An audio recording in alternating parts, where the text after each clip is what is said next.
আউযুবিল্লাহি মিনাশ শাইতানিৰ ৰাজিম। বিসমিল্লাহিৰ ৰহমানিৰ ৰহিম। আসসালামু আলাইকুম ওয়া ৰাহমাতুল্লাহি ওয়া বাৰাকাতুহু। ভিডিঅ'টো আৰম্ভ কৰাৰ আগতে আপোনালোকৰ ওচৰত মোৰ এটা অনুৰোধ, ভিডিঅ'টো আপোনালোকে শেষ পৰ্যন্ত চাব। ভিডিঅ'টো ভাল লাগিলে এটা লাইক কৰি দিব, বেছিকৈ চাবৰ খাতিৰত ভিডিঅ'টো শ্বেয়াৰ কৰি দিব। মোৰ চেনেল ইছলামিক চাবক সাবস্ক্ৰাইব কৰি দিব। মোৰ মৰমৰ মা ভনী আৰু ভাই বন্ধুসকল, আল্লাহ তাআলাই আমাক সকলোকে জমিনী আৰু আসমানী সকলোবোৰ বালা আৰু মুসিবতৰ পৰা হিফাজত কৰক, আমিন। প্ৰশ্ন নম্বৰ 1, যিজন মানুহে বিনা উজৰে তিনিটা জুমা এৰি দিয়ে, আল্লাহ তাআলাই তাৰ নাম কোনবোৰ মানুহৰ লগত লিখি দিয়ে? উত্তৰ, যিজন মানুহে বিনা উজৰে তিনিটা জুমা এৰি দিয়ে, আল্লাহ তাআলাই তাৰ নাম মুনাফিকৰ লগত লিখি দিয়ে। প্ৰশ্ন নম্বৰ 2, সন্তানক কিমান বছৰ বয়সত নামাজৰ হুকুম দিব লাগে? উত্তৰ, সন্তানক 7 বছৰ বয়সত নামাজৰ হুকুম দিব লাগে। প্ৰশ্ন নম্বৰ 3, হুজুৰে কৰিম সাল্লাল্লাহু আলাইহি ওয়াসাল্লামৰ নানাৰ নাম কি আছিল? উত্তৰ, হুজুৰে কৰিম সাল্লাল্লাহু আলাইহি ওয়াসাল্লামৰ নানাৰ নাম হযৰত ওয়াহাব ৰাদিয়াল্লাহু তাআলা আনহু আছিল। প্ৰশ্ন নম্বৰ 4, ঘৰৰ পৰা ওলাওঁতে কোনটো নাম 100 বাৰ পঢ়িলে ঘৰত বৰকত হয়?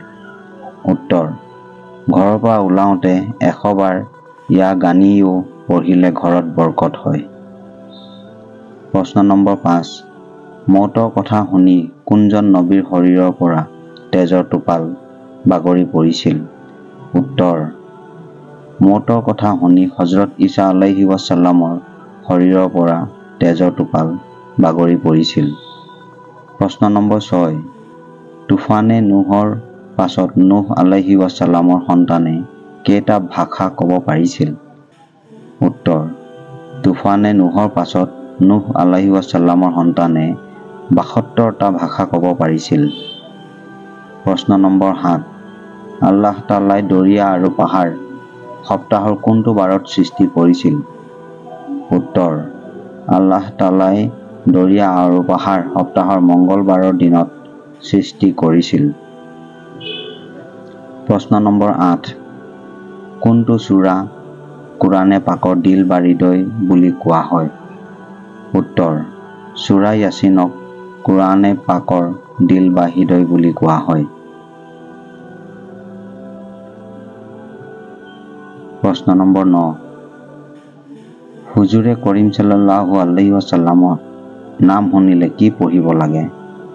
উত্তৰ, হুজুৰে কৰিম সাল্লাল্লাহু আলাইহি ওয়াসাল্লামৰ নাম শুনিলে দুৰুদে পাক পঢ়িব লাগে।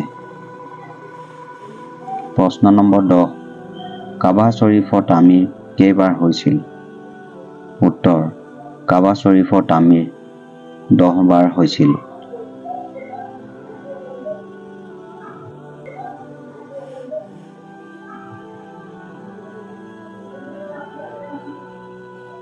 আজিৰ ভিডিঅ'টো ইমানেই আছিল। পৰৱৰ্তী সময়ত আকৌ এটা নতুন ভিডিঅ' লৈ আপোনালোকৰ মাজত উপস্থিত হ'ম। লগতে কাষত থকা বেল আইকনটো টিপি দিব, যাতে মই যেতিয়াই নতুন ভিডিঅ' আপলোড কৰিম তাৰ নটিফিকেশ্যন সকলোতকৈ আগত আপুনি পায়। আল্লাহ হাফিজ।